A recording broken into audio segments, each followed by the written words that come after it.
രാമകഥാരസവാഹിനി അധ്യായം 69. അശോകവനം വിടുന്നതിന് മുമ്പ് ഹനുമാൻ ഒരു യാത്രാശംസ ഗർജനം ചെയ്തു. അത് ഭൂമിയെ വിറപ്പിച്ചു. ആ ഗർജനം കേട്ട് ദ്വീപിലെ പുരുഷന്മാരും സ്ത്രീകളും കുട്ടികളും കൊടും ഭീതി കൊണ്ട് വിറകൊണ്ടു. ഒരു താമസവും കൂടാതെ ഹനുമാൻ കടൽക്കരയിലേക്കെത്തി. അദ്ദേഹം ഹൃദയം രാമചിന്ത കൊണ്ടും കണ്ണുകൾ രാമന്റെ സൗന്ദര്യം കൊണ്ടും നിറച്ചു. രാമന്റെ നാമരൂപങ്ങളെപ്പറ്റി ധ്യാനിച്ചു കൊണ്ടിരിക്കെ അദ്ദേഹം കടൽ ചാടിക്കടന്നു. അടുത്ത നിമിഷത്തിനുള്ളിൽ മറുകരയിലെത്തി. അന്ന് കാർത്തിക മാസത്തിലെ വെളുത്ത വാവായിരുന്നു. ശീതളമായ ചന്ദ്രിക ഹൃദയത്തിന് ശമനൌഷധമെത്രേ. രാമനാമം ശക്തിയും ആനന്ദവും ഉറപ്പിച്ചു. ഹനുമാൻ വിജയം നേടുകയും ചെയ്തു. ചക്രവാളത്തിൽ നിന്നും മുന്നോട്ട് വരുന്ന ഹനുമാനെ വളരെ ദൂരത്ത് വെച്ച് തന്നെ കണ്ട കവിക്കൂട്ടങ്ങൾക്കുണ്ടായ ആഹ്ലാദ തള്ളൽ ഭാഗതീതമാണ്. അവർ ആനന്ദപൂർണരായി. അവരുടെ മുഖങ്ങൾ വികസിച്ചു. മാരുതി അടുത്തടുത്ത് വരുംതോറും നവമായ തേജസ്സോടുകൂടി പ്രശോഭിച്ചു. രാമൻ ഏൽപ്പിച്ച കാര്യം നിറവേറ്റിയിരിക്കുന്നുവെന്ന് അവർ മതിമറന്ന് ആഹ്ലാദിച്ചു.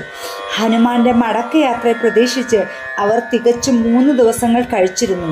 അവരുടെ ഹൃദയം നിരാശ കൊണ്ട് ശുഷ്കമായി കഴിഞ്ഞിരുന്നു. അപ്പോൾ അവർ ഇലകളും പുഷ്പങ്ങളും കൊണ്ടുള്ള ആവരണങ്ങൾ അണിഞ്ഞ് കടൽക്കരയിൽ അണിനിരന്നു. ഹനുമാൻ കരയിൽ കാലുകുത്തുമ്പോൾ നെഞ്ചോട് കെട്ടിപ്പിടിക്കാൻ വേണ്ടി മുന്നോട്ടാഞ്ഞു നിന്നു. ഹനുമാൻ നിലം സ്പർശിച്ചതോടുകൂടി അവർ ലങ്കയിൽ എന്തു സംഭവിച്ചു എന്നും സീതയുടെ സ്ഥിതിയും അവരുടെ ക്ഷേമവും എങ്ങനെയിരിക്കുന്നുവെന്നും ലങ്കയിലെ പരിസ്ഥിതി സ്ഥിതികളും മറ്റു സ്ഥിതികളും എന്തൊക്കെയാണെന്നും അദ്ദേഹത്തോട് ചോദിച്ചു. ഹനുമാൻ അവർക്കറിയേണ്ടതെല്ലാം ഉത്സാഹത്തള്ളലോടുകൂടി അവരോട് പറഞ്ഞു. അനന്തരം രാമസവിധത്തിലേക്ക് യാത്രയായി. താമസിയാതെ അവർ മധുവനത്തിലെത്തി. അവിടെയുള്ള ഫലങ്ങളെല്ലാം തൃപ്തി വരുന്നതുവരെ പറിച്ചു തിന്നു.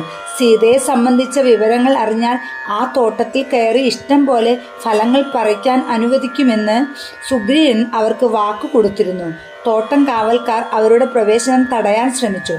പക്ഷേ വാനരന്മാർ തിക്കി ഉള്ളിലേക്ക് കടന്നു.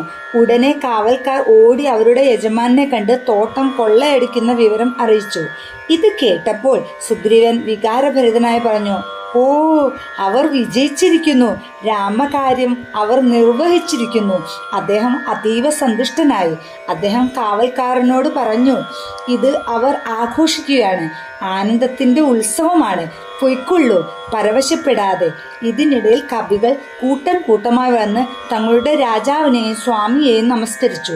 സുഗ്രീവൻ അവരെ നോക്കി മന്ദസ്മിതം തൂകി പറഞ്ഞു, ശരി, നിങ്ങളുടെ അന്വേഷണ സംഘത്തിന്റെ പ്രവൃത്തി സഫലമായെന്ന് ഞാൻ അറിഞ്ഞു.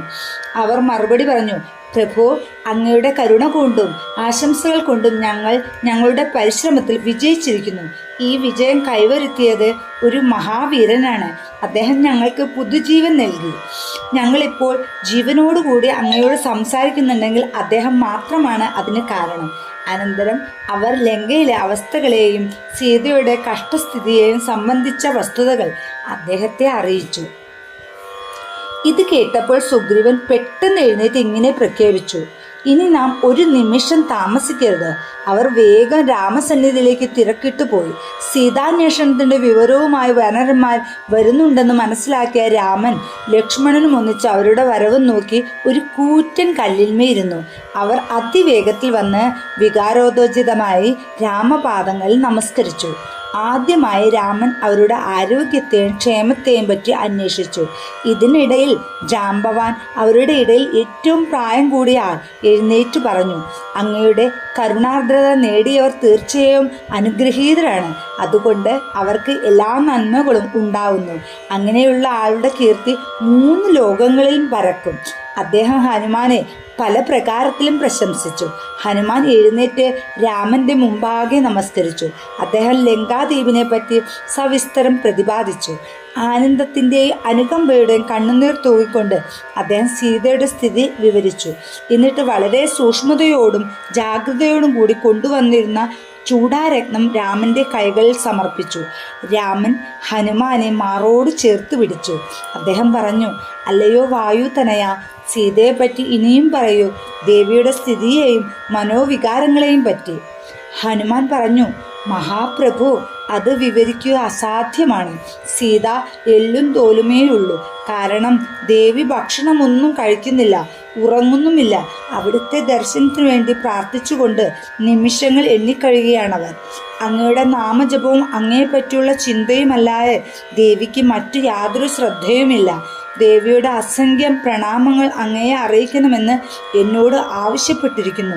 ദേവി ലക്ഷ്മണനെ പറ്റി പലപ്പോഴും സ്മരിച്ച് കണ്ണുനീർ പൊഴിക്കുന്നു. രാവണൻ ദിവസവും രാവിലെയും വൈകുന്നേരം വന്ന് സംസാരിക്കുമ്പോൾ ഏൽപ്പിക്കുന്ന വാക്രൂപത്തിലുള്ള കഠാരി കുത്തുകൾ ഞാൻ നേരിട്ട് കേട്ടതാണ്. ദേവി ഒരിക്കലും അവൻ്റെ പ്രലപനങ്ങൾ ശ്രദ്ധിക്കാറില്ല. അവർ എപ്പോഴും വിരഹവേദനയിലും അങ്ങയെക്കുറിച്ചുള്ള ചിന്തകളിലും ഉരുകിക്കൊണ്ടിരിക്കുകയാണ്. ഈ നിമിഷത്തിൽ തന്നെ സീതയെ രക്ഷിക്കൂ. രാമന്റെ പാദങ്ങൾ പ്രണമിച്ചുകൊണ്ട് ഹനുമാൻ പറഞ്ഞു. ഈ വാക്കുകൾ കേട്ട് ലക്ഷ്മണൻ സീതയുടെ കഷ്ടസ്ഥിതി ഓർത്ത് കണ്ണുനീർ വാർത്തു. ലങ്കയിലെ സീതയുടെ ചിത്രം അദ്ദേഹത്തിന്റെ ഹൃദയം ദഹിപ്പിച്ചു. ലക്ഷ്മണൻ പറഞ്ഞു, ജ്യേഷ്ഠ, ഒട്ടും താമസിക്കരുത്, എൻ്റെ ജ്യേഷ്ഠത്തിയമ്മയെ രക്ഷിക്കൂ. രാമൻ മന്ദഹാസപൂർവ്വം മറുപടി പറഞ്ഞു, ലക്ഷ്മണ, തിരക്കു കൂട്ടണ്ട, കാത്തിരിക്കൂ. ഓരോ നടപടിയും എടുക്കേണ്ട സമയമുണ്ട്. ദുഃഖം ആക്രമിക്കുമ്പോൾ വിഷണ്ണനാവുകയോ ആനന്ദം വരുമ്പോൾ അമിതമായ ആഹ്ലാദം കൊള്ളുകയോ ചെയ്യാതിരിക്കൂ. മൃദുവും ആശ്വാസകരമായ വാക്കുകളെ കൊണ്ട് രാമൻ കുമാരനെ സമാധാനിപ്പിച്ചു. അനന്തരം രാമൻ ഹനുമാനെ അടുത്തു വിളിച്ച് തൻ്റെ അടുത്തിരിക്കാൻ ക്ഷണിച്ചു. അദ്ദേഹം ആ ഭക്തനെ തൻ്റെ പാദങ്ങൾക്കരികെ ഇരുത്തി.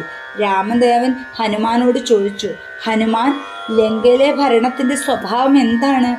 നീ ലങ്കയ്ക്ക് തീ കൊളുത്തിയത് എങ്ങനെയാണ്? ഇതിൻ്റെ തുടർച്ച 70-ാം അധ്യായത്തിൽ. ജയ് ശ്രീറാം.